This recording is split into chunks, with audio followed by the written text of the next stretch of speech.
you would see all of mankind corralled into a neatly furnished prison, safe and sober, yet dulled beyond reason and sapped of all spirit. Edward Kenway to the Templar Torres. Okay, this one's a little out of the blue for me, but yeah, I thought fuck it would be an interesting one to do. Edward Kenway is probably one of my favorite protagonists in the Assassin's Creed series. Like he has one of the few Assassin's Creed games that I went back and bought again just to play on the Xbox just to play as him. And I find him to be probably one of the more compelling characters in the AC storyline. A shame how he died though. Like that was a shitty way to die. And yeah, it was just like I can't remember the details. I just was like, damn, that's how he went out. Like fuck, man. But yeah, he was a badass in all regards. He was charismatic. He had some good character developments. He felt very human. Like he was selfish, greedy. He sometimes put his own desires and wants before anything else. He was very human and relatable. And also kind of an ass, but I tend to like those type of characters. And he was kind of like, so occasionally you will see a movie with a character who is an asshole and a dick, and he develops into a better person. Edward Kenway's story is one of those. He develops into a better person. He was oblivious to the Assassin Templar War. He just stumbled his way into it and tried to make it work to his advantage, and he ultimately picked a side. Granted, the Templars didn't make their case easy for him because, well, they made it pretty easy for him to hate him or hate them, and yeah, they just added fuel to the fire basically, and to a point where he was like, "I will never cooperate with those bastards," and he was like, "Yeah, I will side with the assassins. Fuck you guys." And yeah, hopefully I won't be spoiling too much about the story because I actually want people to go back and buy that game if they haven't already, or at the least watch videos on it because his story is very interesting. It's unique. He's like the Jack Sparrow of the Assassin's Creed world, and I love it because I love Jack Sparrow. Like that's probably one of Johnny Depp's best performances, and I think Edward Kenway is one of Matt Ryan's best performances. With that out of the way, I think I'll move on. Background. Edward was born in Wales, and this is actually something interesting about him is I don't usually see a lot of characters from Wales. Whenever I get a character who's from the UK, usually it's either they're English, Scottish, or Irish, but usually English or Irish. It's never anything else usually. And Wales is a country I rarely hear anything about. I mean, whenever I hear news from it, it's not good. Like there was the one time I heard news from it, it was not good. But yeah. Anyway, he was born in Wales to a farmer who, yeah, he did. His dad did farm work basically, and he married a woman named Caroline eventually, and her family was against the marriage altogether. He ultimately became a privateer. I believe he fought in the war for the Spanish Succession. I think was the war, and what was it? And he ultimately fell into piracy afterwards. After the war was over, like that was kind of natural. Most people who were pirates, they started out as privateers, like Ed Thatch or Ed Teach. Um, the guy who became the pirate hunter, they all started out as privateers usually. Not all of them, but a few of them did. And it was kind of a simple career move for them. Like their government screwed them over. Like they had a skill set that was no longer marketable. So where were they supposed to go with it? And before you ask, no, it was not in the smart direction. I still say it was the dumb direction. Like aside from Bartholomew, not a lot of the pirates had a successful career. Most of them ended up dying horrible ways, usually by hanging. Except for one guy, he had his head cut off. Spoiler alert. And one of them disappeared. They never found out what happened to her. I think one died in childbirth. And yeah, but yeah, these were Edward Kenway's associates. You had Blackbeard, Calico Jack, and Bonnie, Ben Hornigold, who later went on to become a pirate hunter himself. And this was his background. He started out as just another nobody, a serf or a guy who had a low-paying job.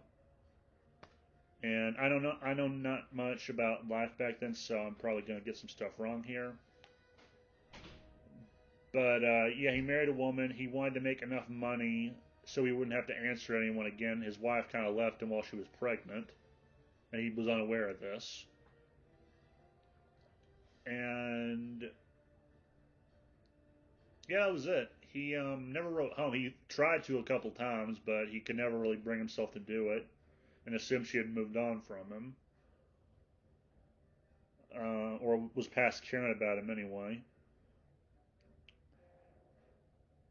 And he embraced sort of the life of a renegade or damnation, basically. Like, he was fine with how he made a living. He had no qualms about it. He was good with it. He had no problem with it.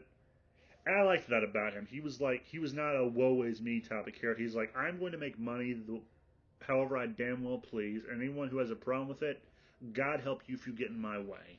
That was the mentality I got from him, and I liked it. It was like he wasn't caring about the consequences. He was just focused on his goal or his pursuits. And yeah, it kind of led him down a path he probably didn't see coming. Now, at the beginning of Assassin's Creed Black Flag, you find Edward working on a ship. They're in this skirmish with another ship. And there's actually an assassin on the other ship, a rogue assassin who has left the Order. During the fight, the assassin jumps onto the ship Kenway is on, kills one of the men on board, then is about to go after Kenway when the ship sinks. And they both wash up shore the next morning. Or he wakes up on shore the next morning. And this assassin is later revealed to believe, I believe it was Duncan. And Duncan initially tries to to get passage to Havana. And things don't go as he planned, and Edward ends up killing him.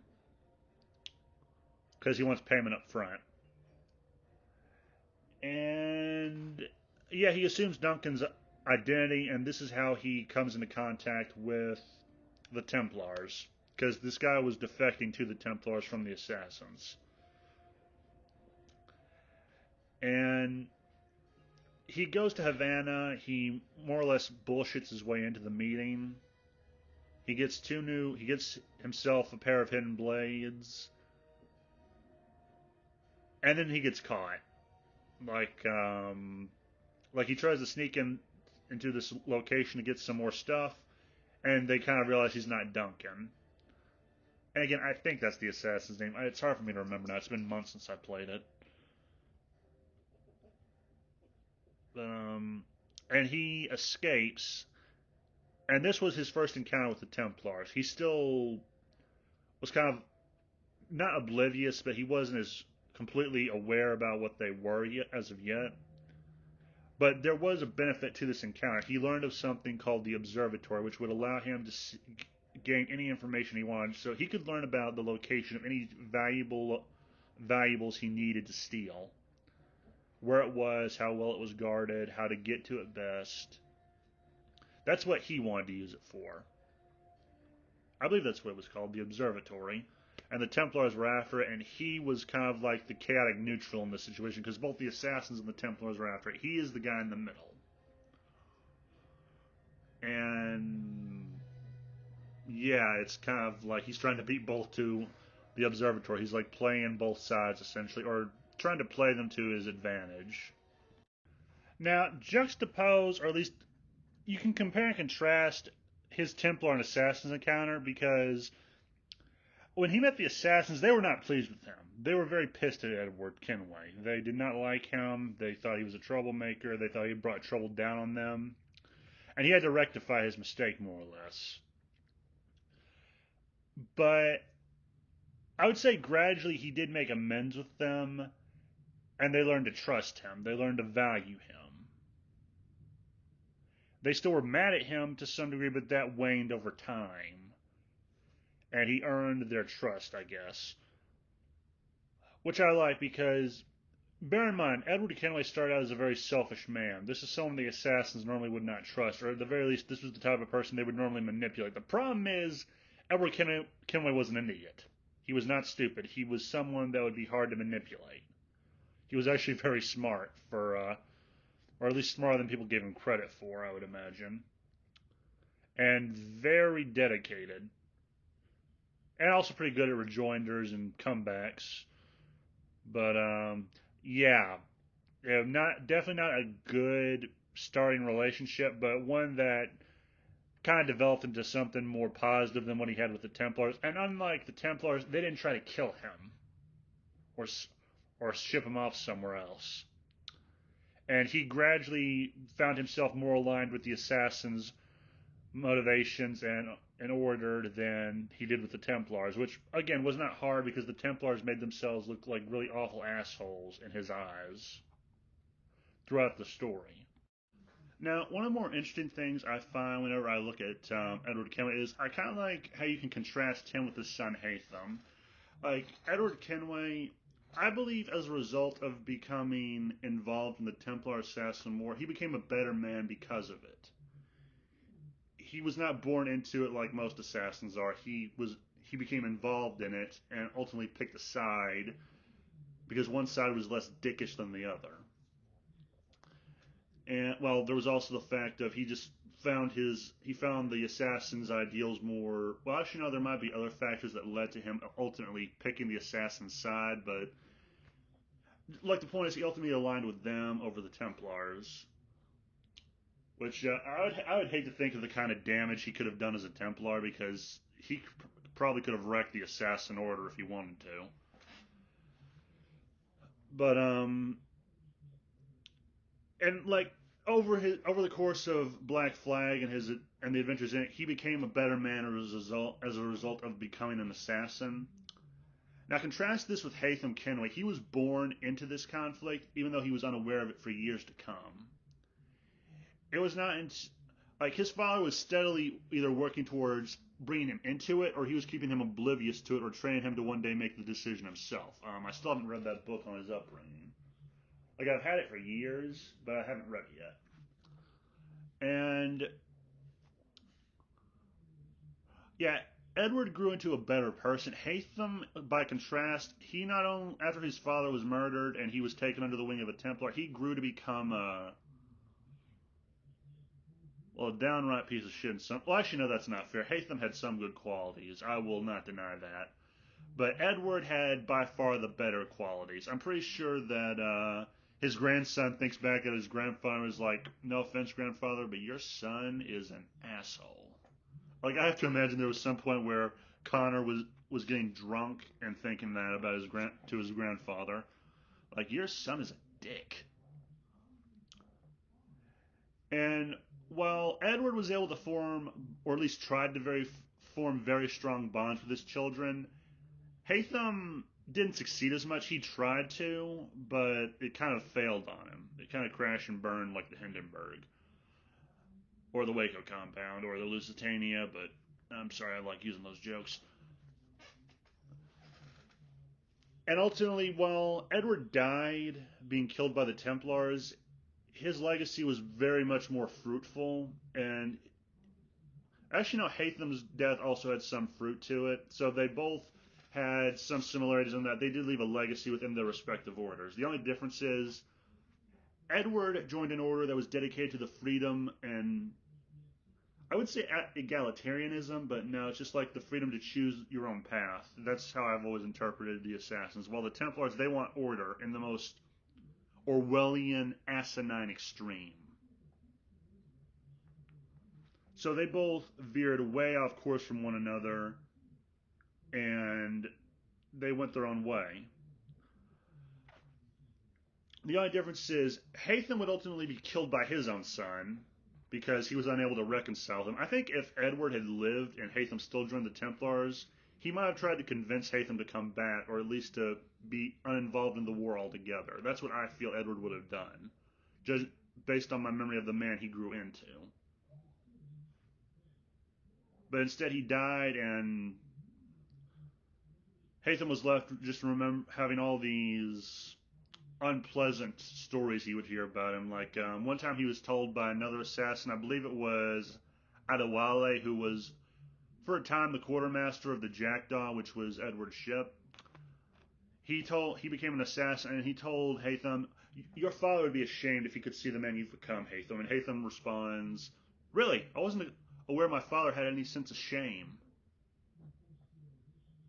So yeah, the only thing I can think they probably had in common in that regard would probably be both have a disdain for their parental figures. Like I have to imagine Edward wasn't that fond of the way his father lived his life, being a farmhand and all that. Or I think his dad was a farmer. Like that's again going off of memory, like everything else. The only difference was another difference is Edward's legacy was that of contributing to a fight for freedom. And while Haytham himself, his contribution was to a fight to instill order that keeps humanity like complacent and but sober enough to realize what's happening to them. I can't remember Edward Kenway's exact reasons. There should be a quote at the beginning of this or after the disclaimer. But yeah, that was like how he described the Templars' like goal. And I kind of agree. It was a messed up. It was kind of messed up. It has some appeal to it. Don't get me wrong. I learned that from Rogue. But yeah, like they had very different legacies. They both had very different personalities. Edward, like I still think he had some sense of like personality and charisma. Haytham, by contrast, he didn't have as much as a personality. He was more, I want to say professional, but he did still have some resemblance of a personality to him. Just not as much as Edward Kenway, and he didn't have nearly as much charisma, but that can probably be boiled down to their respective actors. Like Matt Ryan is I wouldn't say charismatic, but yeah, he really does pull it off some ways. Or maybe he does, and I'm just reading it wrong, but yeah. You can also contrast in how they died. Um, Haytham was stabbed in the neck by his own son, although he did die kind of having some respect for his son and saying how proud he was of him. Edward died never able to really, probably never telling his son that he was proud of him, and I highly doubt he would be proud of him now, knowing what he's done and the lives he's taken and the damage he has done to people. But although he probably would be proud of the fact that Haytham did manage to rescue his sister at one point. So yeah, a very both had complicated relationships with their son. That's also something they had in common. So yeah, there's some interesting comparisons and contrasts between the two that I kind of find interesting. Those are just a few that I'm going, and again, this is all off of memory, so make of that what you will. Now, this part is not my personal take on it. This is actually from the wiki because I wouldn't really be able to tell you how to personally describe Edward's personality. So I thought I would go to the personality and characteristics section, and here it is. During his formative years, Edward was a brave, albeit reckless individual who was infatuated with the idea of fame and glory. Such was his obsession that he left his first wife to become a privateer in the British Navy, hoping to score his fortune in the Caribbean and improve his worth. After the Treaty of Utrecht, which, well, it effectively made privateering redundant, many turned to a life of piracy. Edward was among them. As the captain of the Jackdaw, he quickly became feared and respected for his skill at the helm of a ship and his combat prowess. With even the renowned Edward Thatch commenting, it should be Teach, on his ability, it was the promise of wealth, power, and infamy that spurred Edward into seeking out the observatory at the expense of both the Templars and the Assassins. Although the assassin, Mary Read, knew him to be good at heart and capable of charge, the Assassins in large remained suspicious of him and strongly disagreed with his lifestyle. Despite the vested interest of both the Assassins and Templars in the veteran pirate, Edward remained steadfastly focused on his own goals, power, infamy, and proof that he was better than he was born to be. Edward was also one to take any advantage afforded him. twisting the meaning of the Assassin's Creed to suit his own needs. Only after losing his friends and compatriots to greed and glory seeking did he recant his previous behavior and come to realize that what the creed truly promised, the power to make himself better than he was. Upon discovering her existence, Edward immediately began working to develop relationships with his daughter in order to make up for her parents' estrangement. He was also accepting of her decision to honor her mother by carrying her maiden name. Later, he encouraged his son to think for himself instead of believing everything his homeschool teacher said. He also expressed pride towards his son when Hatham said that he would have offered a mugger clemency instead of acting on impulse to kill him. Edward could be quite conservative in other respects, such as his decision to marry off his daughter to Birch, as was the tradition of the day. In terms of clothing, Edward originally wore an orange crewman outfit during his time as a privateer. Years later, he took on the robes of a fallen Duncan Walpole.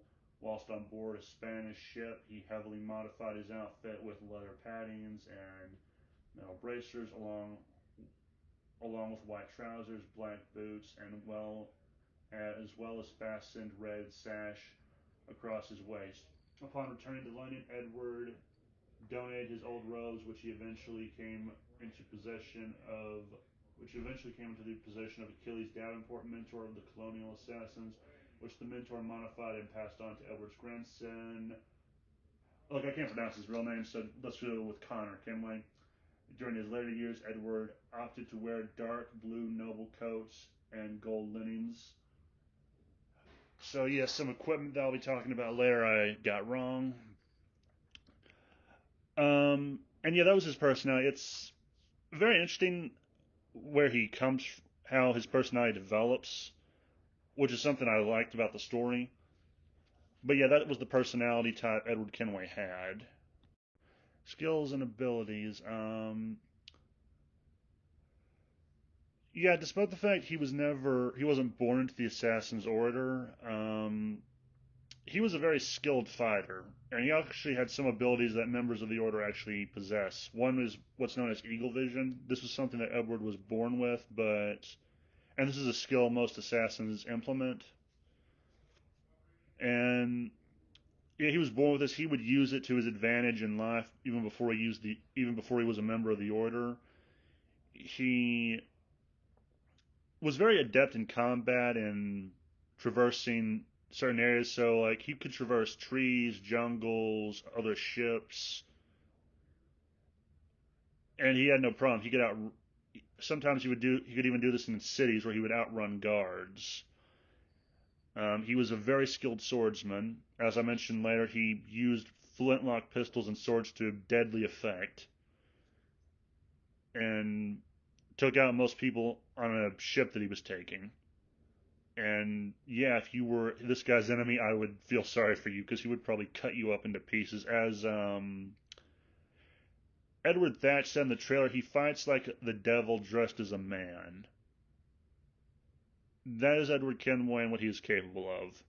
Like most assassins are pretty deadly. I would say he's even more deadly because I like to think some assassins have restraint in how they fight. He was not trained by the assassins. Everything he learned how to do, he either learned from his life in Wales, Bristol, and as a privateer, and then later as a pirate. Then he became an assassin and learned how to just go from there. Like he was a good marksman. He was very skilled at, I would say strategizing, but no, don't know that much. He was very good at commanding his ship, the Jackdaw, at taking out large ships.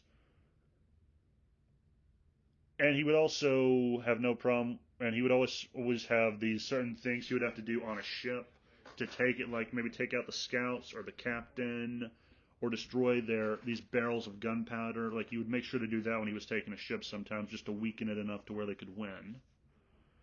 So he was not an idiot. He was very well skilled and brave. And combine that with the abilities he had and the equipment at his disposal, his enemies practically didn't stand a chance, especially if he was well armed. And equipment, Edward had like various kinds of flintlock pistols, various swords like cutlasses, just any like pirate age swords he had his hands on or that was available to him in the Caribbean. He also had throwing knives, hidden blades, of course. What else? Smoke bombs, poison darts. I think there were poison darts. Um, there was also this little throwing rope with a knife on it he would use to hang people with, which was pretty cool. And that was the stuff he used personally. He also had your standard assassin's robe that had armor built onto it, so you had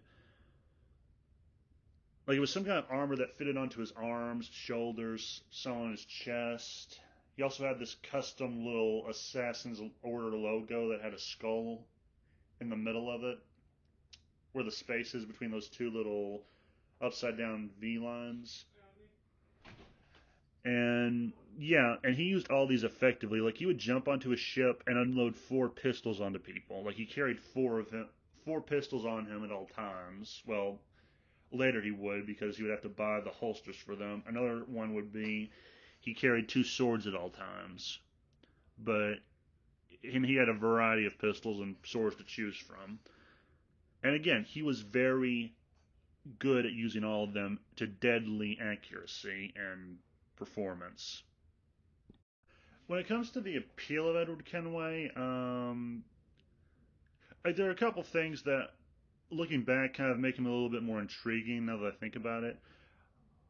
One is, well, as much as I hate the idea of representation, yeah, in this case it worked. He was a good form of Welsh representation. Like him and Matt Ryan were my introduction to the Welsh people, basically.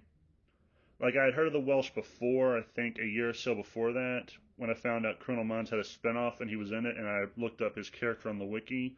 I learned about Welsh through that.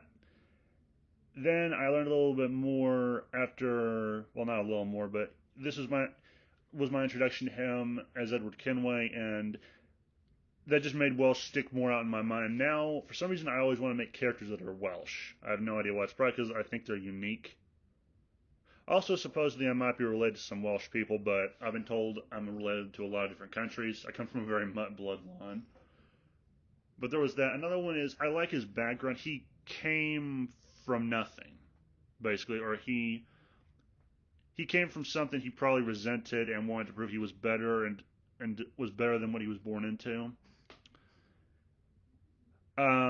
His game is probably the best introduction to both the privateers, the War of Spanish Succession, and the Age of Piracy. Like when I first heard about this game, I actually learned about piracy after it was announced, or when I first learned about it. And I loved it. I loved everything I was learning about pirates. I loved learning about Anne Bonny. I loved learning about Blackbeard. Like Blackbeard was someone I had heard of as a kid, but it wasn't until I was in college and this game was coming out that I really learned about Blackbeard some more. Like I heard his story once. I heard how had his head cut off, which was messed up, and how he took a lot of bullets. Then I really learned his story like recently because of like Count Dankula's video on him. I learned through this. I also learned about characters like Charles Vane, Calico Jack, Mary Read. Actually, no, I think I'd heard of Mary Read before. I heard of her and Anne Bonny through a pirate documentary, like an actual documentary on pirates, not a documentary I pirated. So he was a really good introduction to that part of history. A very interesting part that I wish people talked more about. And all of these characters he interacted with, they were very, very interesting to hear about. There was also another guy named Bonnet, but I didn't know about him as much. Another appeal I would say is his personality and charisma. Like I've already gone over his personality, but he really had charisma. I think that boils down to Matt Ryan. He has, or at least I consider Matt Ryan very charismatic. Like I usually love the roles he's in. Like I love him as John Constantine, and I especially loved him as Edward Kenway. Um, he really kind of sold the role. Like some of the scenes he had were kind of funny. Like there was this one scene where they were talking about as is a custom among all our kind, we do not jump long into something on the word of one madman, but our collective madmen. And it was a really good scene because it kind of sold Edward Kenway to me. And there was also a dev video someone released, I think it was Ubisoft, where it showed him in the suit before they made outside of the game doing that scene, and I still liked it. Um, Probably the most intriguing part for me is he has something in common with Red Hood, oddly enough, in that he's finding his place in the world. Now, as a guy who was going to college and had no front flipping fuck of an idea what he was going to do with himself, that I could relate with. Because I had no idea what to do with myself. I still don't know what to do with myself. I have some general idea, but I could relate to that. Because like when people, like some people act like when you grow up, you know exactly what you want to do, or they expect you to know what to do. I had no idea what to do with myself. I still do not know half the time. And it drove me crazy because I would just jump from one idea to the next. One time it was a lawyer, one time it was a prosecutor, one time it was a historian. One time I wanted to be a game developer or a writer for games. I mean, now I wouldn't if you paid me to because the mainstream game industry sucks ass to a straw. Point is, like, I kind of got that point and just figuring out the kind of man he was going to be and become. That interests me looking back.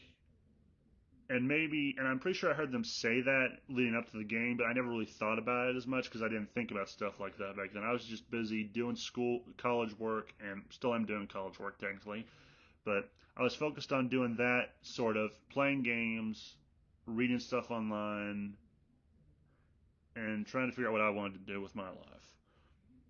So I didn't think about that as much.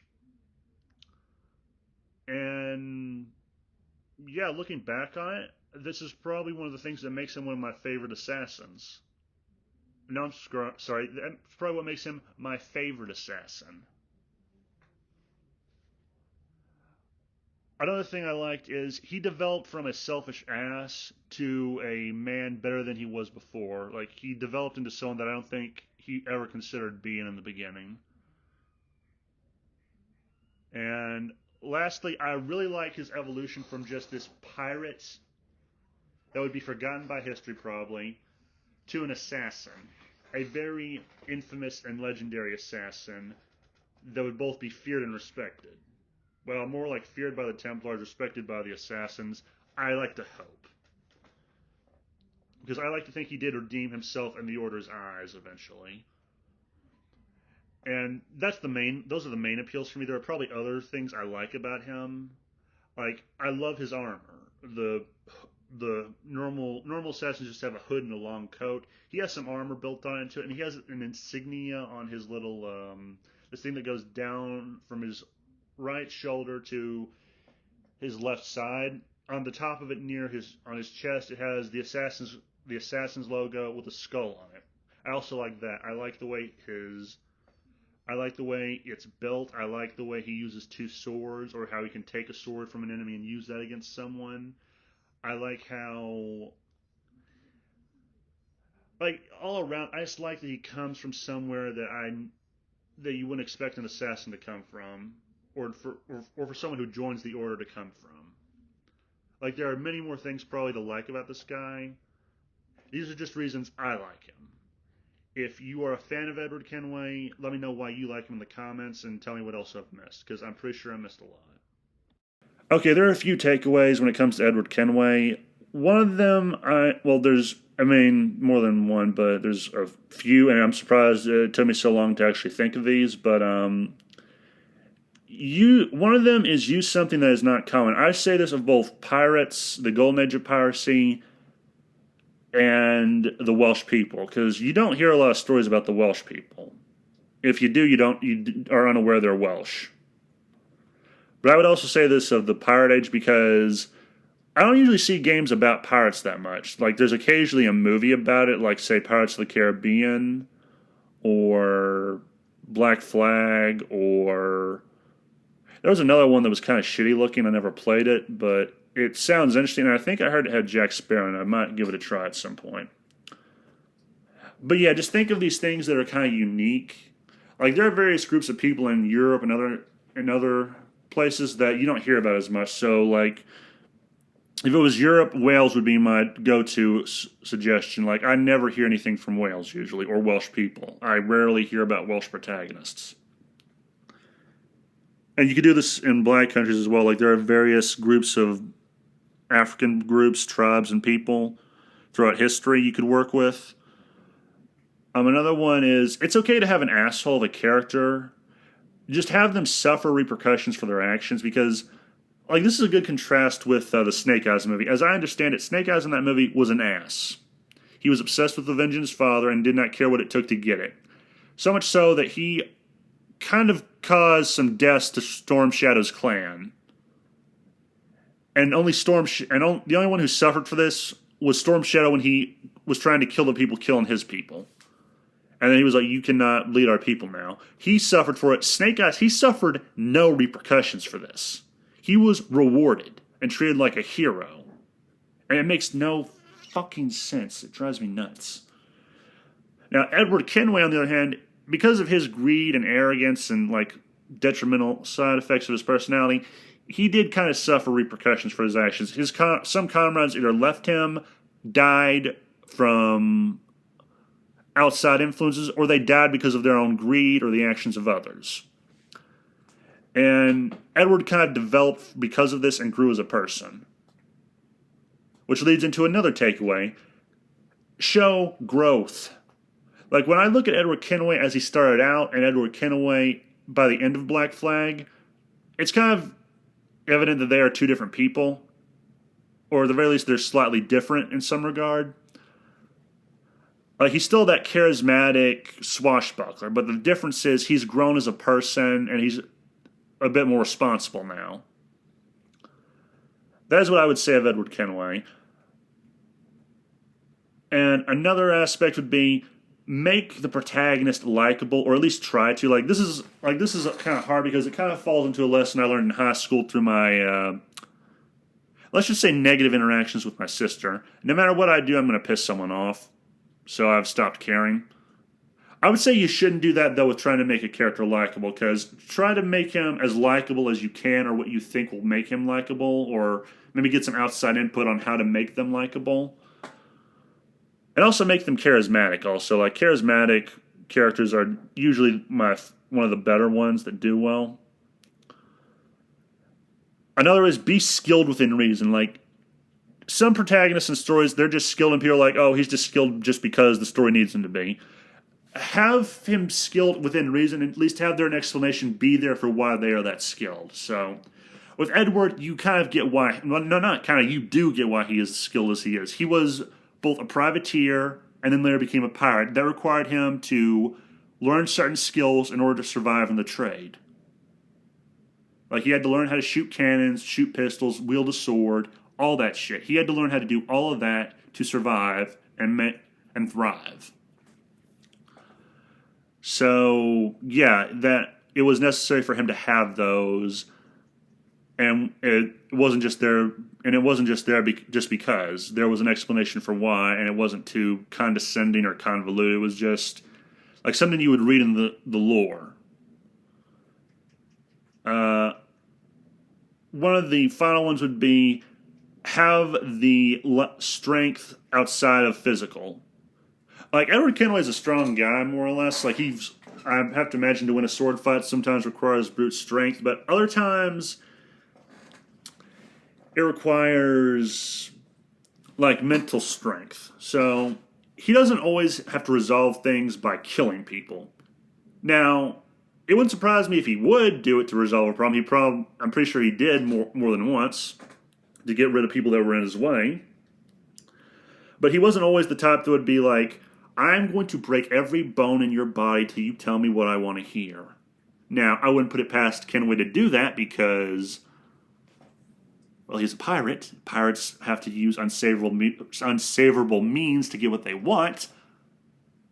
But he doesn't always have that mindset. He also has a mindset of, okay, I'm going to talk, you're going to listen, and we're going to see if we can find a resolution that doesn't involve me shooting or stabbing you. And he sort of does this with the Templar Grand Master in... It was when you took down your first fortress. He was inside one. And he kind of gives him the third degree, basically. Well, not the third degree, but kind of gives him the business and gets some information. Another side of this would be earlier in the game when, after he killed Duncan, he assumed his identity and sort of infiltrated the Templars for a while. Now, granted, he kind of bullshitted his way in and got lucky because the people around him were making assumptions and all that.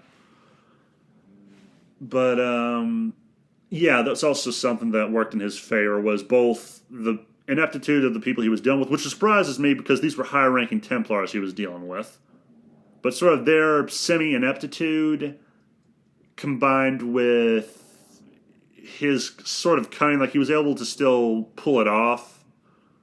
Like he was making it up as he goes. He was probably a very versatile in that situation, or adaptable at least. So he doesn't always have to kill people to make a situation work to his advantage. Now sometimes that's a byproduct or something he has to do later, but not always.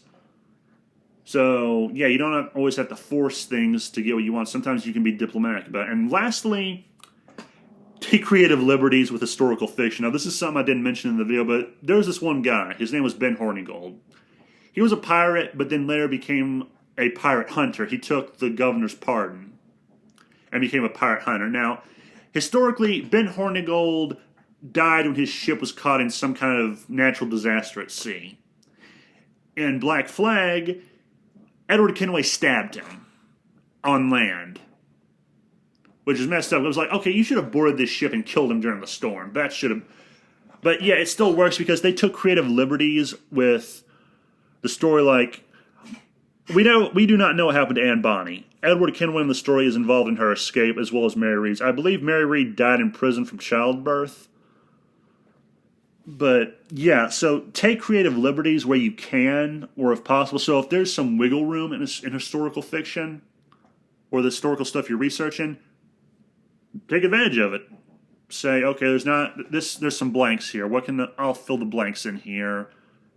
And there's that. And similarly to like with Mordred and Gilgamesh from Fate, who with them I would say you could take creative liberties with mythology and folklore. With historical fiction, I think it requires you to take certain creative liberties to make it interesting. But yeah, those are the takeaways. And yeah, that's the video more or less. Edward Kenway, ladies and gentlemen, probably one of the better characters in the Assassin's Creed series, as I've said before, probably. Very interesting, very compelling, and just an all-around badass and awesome character. If you're a fan of Edward Kenway, tell me why. If not, tell me why not. If you have another Assassin's Creed character you're fond of, tell me in the comments. If you're a fan of Edward Cullen, please leave the room. And yeah, that's the new video. Have a nice day, and remember the game was rigged from the start.